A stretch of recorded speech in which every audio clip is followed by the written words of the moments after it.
I so very much want to encourage you. If you haven't watched the New Orleans Pelicans play basketball yet this year, you should. And by the way, how cool is that to say that, the New Orleans Pelicans are a fun basketball team to watch? I haven't really been able to say that my entire life. And that's just awesome. The Pelicans are fun. They're messy. They're imperfect. They turn over the ball way too much. But it's really a good time. I just encourage you. The Pelicans are a great, great watch. I know all eyes are on Zion Williamson, but to me, especially from last night, Zion really is not the story of that team.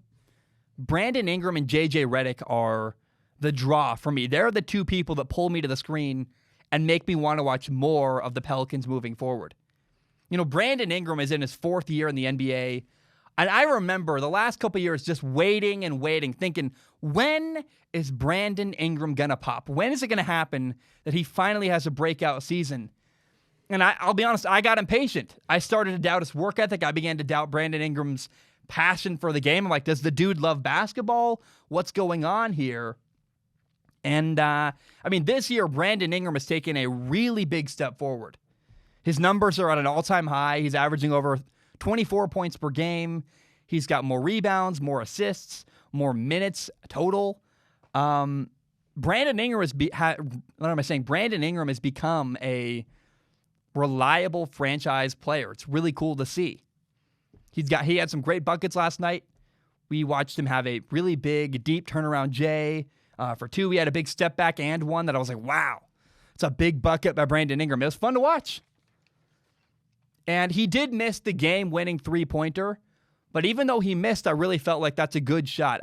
Maybe the shot selection could have been a little better, but if there is a situation where at the end of the game, somebody's got to take the final shot for the New Orleans Pelicans, I do want it to be Brandon Ingram. He's the guy I want taking that shot, and so I'm sad he missed it, but I really felt like the Pelicans did everything they could to put themselves in a position to win last night.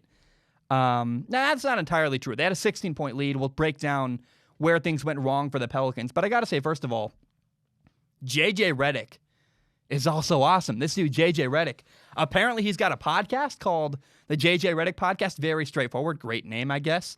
He had 21 points off the bench. I got to hear the podcast. And JJ had some big moments last night. 3 really big three-pointers. A 3 in transition that I just remember vividly where he's on the run. He stops, pulls up, like his feet jump way forward. It's a beautiful shot, swish for the win. He took a charge. He was hustling all over the place. He's a smart, scrappy player. Had a really cool play in transition where he's in the fast break. He jump stopped, did a head fake. The defender kind of jumped over him. He ducked under and got a layup. I don't know. He had a big save where he kept the ball from going out of bounds, hits it to Josh Hart. Josh Hart was set up for a three-pointer. I don't know, man. Josh Hart's an intriguing role player. I love watching JJ Redick. Josh Hart can hit a 3. He can play a little bit of defense. Drew Holiday had 20 points last night. The Pelicans also have this rookie center, Jackson Hayes. He's 20 years old. He's this energetic, high-effort guy who's not the most talented, but he's young. He's growing. He's a good role player in my mind, especially where he'll be in a couple years from now if he keeps growing and keeps up the intensity. I just got to say, I love watching the Pelicans. They're fun. And I haven't even mentioned Lonzo Ball, let alone Zion Williamson. The Pelicans are really doing good stuff, and I enjoy it. I just didn't forget the fact that they lost. They did lose last night. But, man, I think the highlight of the night for me, there were 2 great games last night. For me, the highlight of the night was watching the youth and the energy of the New Orleans Pelicans. Let's talk about Zion, though, first. I got to say, he was not the story in my mind.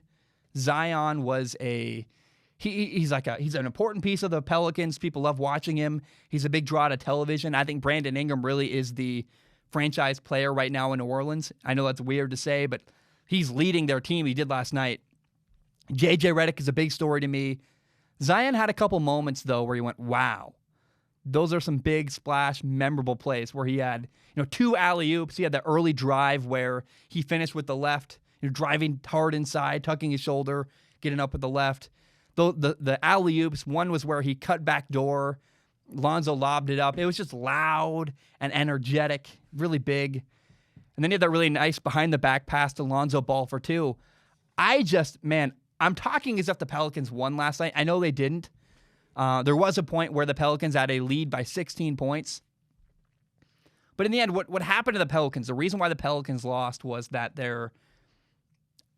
the honest truth is their sloppy play caught up to them.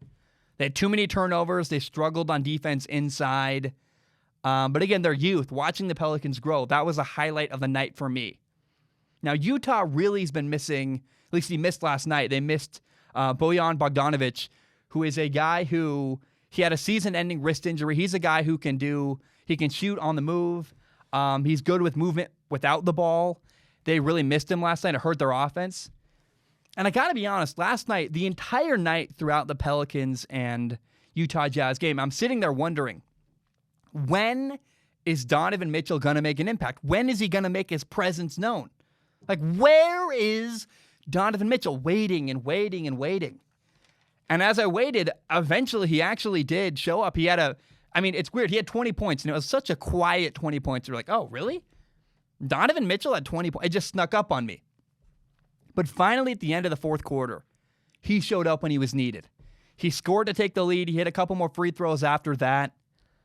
And then we all know Brandon Ingram missed the buzzer beater three-pointer, which would have won the game for the Pelicans. I know that Utah and New Orleans are not title contenders, but I really got to say, for the first game of the year, back for the restart, great matchup. Fun game to watch. The Jazz won 106-104 at the end. The Jazz are a flawed team. They're missing Bojan Bogdanovic. They're missing... there's something off with them, and they're really not a title contender. But their matchup at the Pelicans was great. The Pelicans had a huge lead. They squandered it, in my opinion, but that's okay. They're a young team. I don't know that they're going to make the playoffs this year. They needed to win this game. I think they play they play the Clippers next, which is really not good. And I know the Pelicans everyone says they got the easiest schedule in the NBA restart. That's great. You still got to finish. They didn't last night. But regardless, if you haven't watched the Pelicans yet, I cannot encourage it enough. It's a fun watch. Give them hope. If you look at it with, they're a young team growing. Oh, man. It's awesome. It's such a blast.